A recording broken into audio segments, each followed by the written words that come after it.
The Woodruff Fontaine House stands tall. It looms over Adams Avenue in Memphis, a silent sentinel from a bygone era. Its bricks hold stories, and its windows are like eyes watching the city change. For over a century, this mansion has witnessed joy and sorrow. People walk by and feel a chill, sensing something watching from within those walls.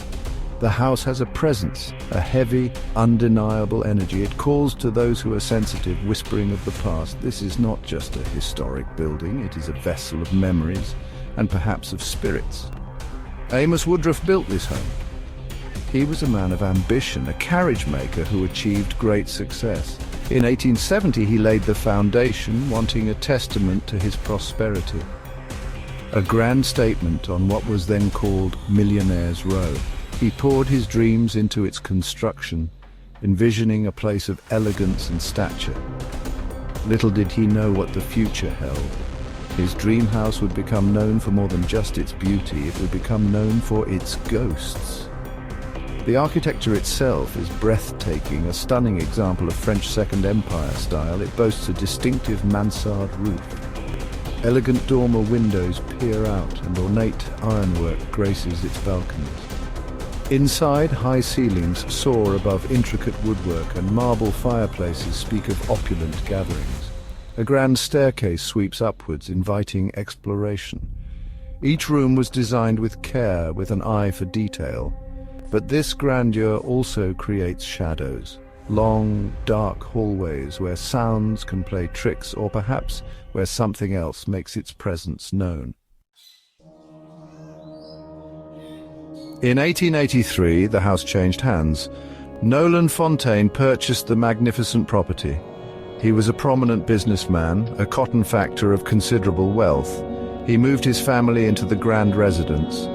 The Fontaines continued the tradition of elegance, maintaining the home's status in Memphis society. The mansion became their own, filled with their hopes, their dreams, their lives. They added their own layer to its already rich history. The house embraced them, but it also held on to its earlier memories. The past was not easily erased from these rooms. It waited patiently. Life for the Fontaine family was vibrant. The house was often filled with guests. Social events and gatherings were common. Children's laughter likely echoed through the halls. Imagine the rustle of silk gowns on the grand staircase, the murmur of conversations in the drawing rooms, the aroma of fine food drifting from the kitchen. It was a home meant for living, for experiencing life to its fullest. Yet beneath the surface of this bustling activity, the house remembered. It held on to the imprints of every joy, every sorrow. The walls absorbed these powerful emotions, becoming part of the very fabric of the building. However, life in the late 19th and early 20th centuries was often marked by tragedy. Illnesses that are treatable today were then death sentences. Infant mortality was tragically high. The Fontaine family, like many others of their time, was not immune to loss. Sadness inevitably touched the occupants of this grand home. These moments of intense grief leave an imprint, a powerful emotional residue. One of the most prominent spirits is said to be Molly Woodruff Henning. She was Amos Woodruff's daughter. Her story is one of profound tragedy.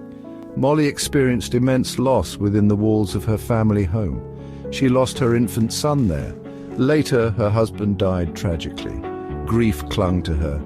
It is believed her sorrow was so deep, so tied to the house, that her spirit remained. She is often seen looking out of her former bedroom window, a forlorn figure forever caught in her mourning. Her presence is a poignant reminder of the human suffering the house has witnessed. Visitors and staff have described encounters with Molly. Some see a fleeting glimpse of a woman in period dress. Others feel an inexplicable sadness in her room. The temperature is said to drop suddenly. A faint scent of roses, her favorite flower, sometimes hangs in the air. Imagine walking into that room. The air grows heavy, a chill touches your skin, and you feel an overwhelming sense of melancholy. This is what many report. Molly's spirit isn't described as malevolent. Instead, she seems to be a sorrowful echo, a soul unable to move on from her earthly pain, forever tethered to the place of her deepest sorrows. But Molly is not the only reported presence. There are tales of a Confederate soldier. He is sometimes seen or felt on the grounds or in the basement, perhaps a remnant of the Civil War era, his energy still tied to the land. Others speak of the sounds of children, faint laughter, or the patter of small feet in empty hallways. Given the history of families living in the house, this is not surprising. As tales of unexplained activity grew, so did the house's reputation. It became known as one of Memphis's most haunted locations. Paranormal investigators were drawn to it. Teams equipped with specialized gear arrived. They sought to document the phenomena and find answers. The house became a focal point for those exploring the supernatural. Its imposing facade and tragic history made it an irresistible subject. Each investigation added another layer to its mystique.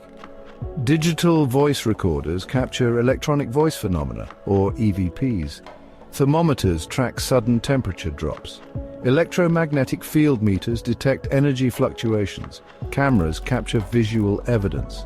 Investigators ask questions, trying to communicate with entities. The findings are often debated, but the volume of experiences is hard to ignore. Something is happening within those walls. The Woodruff Fontaine House is more than just a haunted building. It is a significant piece of Memphis history and folklore. Its stories are woven into the city's cultural fabric. It stands as a reminder of a different time. The ghostly tales connect the present to the past. People are fascinated by the idea that remnants of those who lived and died there might still linger. It speaks to our curiosity about life after death. The mystery of the Woodruff Fontaine House endures.